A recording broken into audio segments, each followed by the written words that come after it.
Hello guys, good afternoon. Afternoon na ba o gabi na? Afternoon, 4 PM na ng hapon. Pero medyo madilim na siya kasi parang umulan.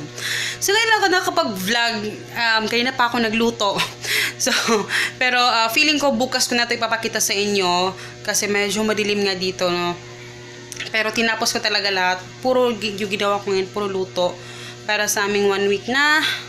Kasi matagal na akong hindi nakapag-vlog about dito. Kasi sabi ko, why not? I-vlog ko ulit. Diba? Ito yung mga naluto ko. Bukas ko papakita to sa inyo kung paano ko siya i-budget yung ating ulam. So, meron tayong ditong yung ground pork. Tapos, ito yung munggo, paksiw. Tapos, magluluto ko ngayon ng yung patatas. So, ito yung aking chicken. Ayan. So, bukas, papakita ko sa inyo lahat ng ito, kung paano ko siya i-separate lahat ng ano. So, tinakpan ko lahat kasi may mga langaw. And, yun. So, yung update, bukas na, kasi medyo madilim, at saka maganda yung bukas kasi maliwanag, and fresh yung look natin kasi ngayon, haggard besh. Haggard na haggard yung face. So, bukas i-update ko kayo pag natapos ko to lahat. Paano lagi? Hello guys! So ayan, kahapon nga hindi ko natapos yung vlog, diba? Sabi ko sa inyo, nangako ako na ipapakita ko ngayon yung natapos ko na mga pagkain. So, gawin ko sana ngayon yung mga snacks, pero dumating yung stocks namin ng mga seeds and kailangan ko munang i-post yun sa Shopee. And then, nagawa pa ng mga names, ganyan. So, today, papakita ko na lang sa inyo lahat ng mga naluto ko. And I'm so happy na sobra-sobra yung mga talagang ginamit ko lahat. Kasi nung una, nagalit si Papa sa akin kasi nasira yung ibang gulay. Kasi nga wala akong time magluto.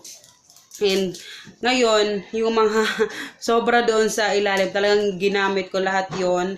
And thankfully, marami talagang nagawa kahapon. And, ayun, diretso tayo sa kusina. So, si Papa kasi nagpapak siya ng mga orders. Ay, nagpapak ng mga seeds.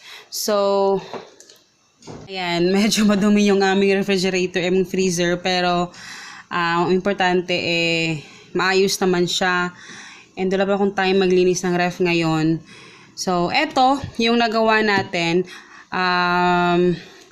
Ito yung, di ba sabi ko sa inyo, 7 days lahat yung ginawa ko. Pero sobra-sobra yung aking nagawa. So, ito, meron tayong dito, munggo. So, actually, yung munggo, nagawa ko is dalawang munggo, then meron dito sa ilalim. So, bali 3, plus may isa pa na medyo konti lang, nasa baba siya nasa chiller siya. So, nagawa kong 3, pero supposedly 2 lang talaga yung kakailanganin ko kasi 2 lang talaga yung natin. And then, ito naman, ito yung ground pork na may patatas. So, ang nagawa ko nito is 2 din. So, sakto lang siya kasi, pero, hindi pala 2 at saka kinain namin kahapon sa lunch kasi tinamad na rin kami magluto doon ng gulay. So, ito na lang yung inulam namin yung sobra nito. So, ayun, nalibre yung isang natin. And then, ito naman, ito yung afritada. So, yung afritada natin, yung nagawa ko is 3 din. Inulam namin kagabi. Hindi pala. 2 lang pala yung nagawa ko. 2 tapos isang maliit na nasa baba din. So, may sobra pa din siya, pero sakto lang. And then, etong bangus hindi pa na nilagay lang namin dito kahapon kasi napagod na talaga ako kagabi. So, ayan, para yan bukas. And then, itong tawag dito, pork bones. Actually, hindi to kasali talaga. So, mga next week pa to kasi meron kasi nagtitinda doon kasi pumunta kami kina mama. Ito, merong extra. Merong nagbibenta doon na mura lang ng ground pork bones. So, bumili si Papa ng So, ayan. Tapos, hindi ko pa napakita sa inyo. Etong ating chest freezer. Hindi ko napakita ito sa vlog. Pero, ayan. Meron na tayong chest freezer kasi inano namin to para sa longganisa. Pero actually, matagal ko na rin gustong bumili ng chest freezer talaga kasi ayan siya yung itsura niya. Maliit lang siya guys, na magkatabi lang sila ng aming refrigerator.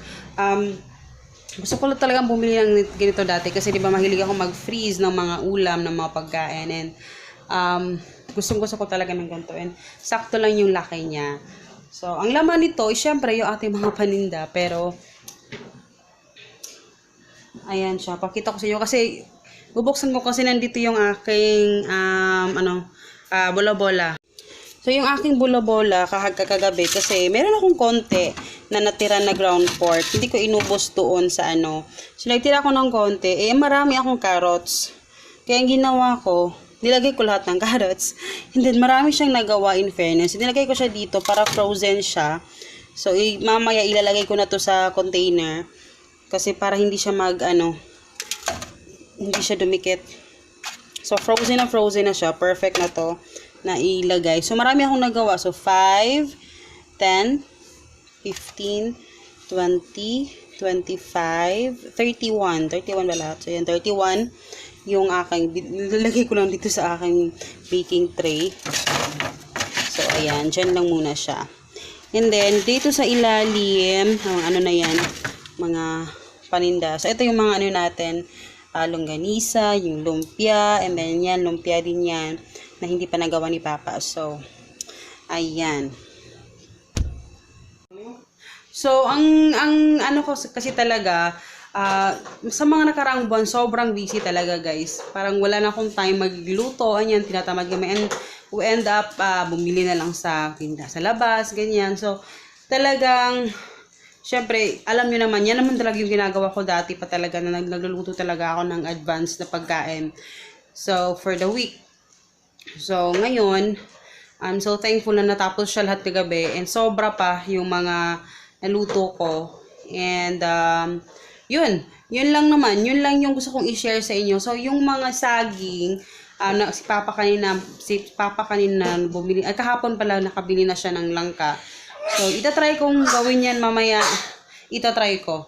Pero, meron pa akong mga snacks na gagawin. Itatry ko din na i-film yan para sa inyo, para naman may idea kayo. And para din, kasi yung saging, plano ko siyang i-freeze din. Irarap ko siya sa lumpia wrapper kasi may lumpia wrapper kami dyan. Dahil sa ni Papa, sa lumpia. So, ayun. So, yun lang yung update ko sa inyo. And, sana ay meron kayong napulot doon na idea kasi sobrang convenient talaga. Hindi kasi kami ganun sa ulam, hindi kami ganun selan. And kahit naka-free siya guys, hindi naman talaga siya, pag iniinit mo siya, kailangan thawed na thawed talaga siya. And then, pag ininit mo na, walang pinagkaiba talaga. Yung lasa, as in, same lang, parang ka lang din nagluto ng bagong ulam, basta initin mo lang siya. So, yan yung ginagawa ko, ilang taon na, simula nung nag-vlog ako, ay hindi, parang nung nag-start ako mag-vlog. So, nalimtan na nimo pa. So, yun. And, malaki yung natitipid namin dyan. So, ayun. So, salamat sa panonood, guys. Kita-kits tayo sa susunod na vlog. And, back to work muna ako. Bye! So, ayun yung itsura, guys.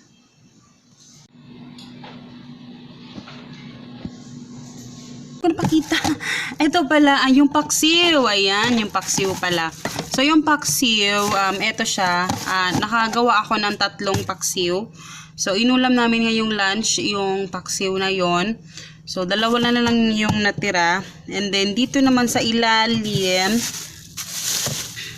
ayan, dito sa ilalim, nandito yung sobra na yung afritada at saka yung inunon na, hindi, munggo na sobra. Ayan. Yung namin kanina, ayan, ininit ko lang siya. So, si Papa kumain na kasi siya. Akala ko hindi pa siya kumain. So, ayan, at least may sobra mamayang gabi. So, gusto din to ni Hagrid yung ganito. So, hindi to nasisira, guys. Kahit hindi mo lagay sa ref. Pero still, maraming mga, dito, mga ants. Wow, ants. So, mas gusto ko na lang ilagay siya sa refrigerator. Pero, Kung wala kang ref, ito yung pinaka-perfect na ulam para sa'yo.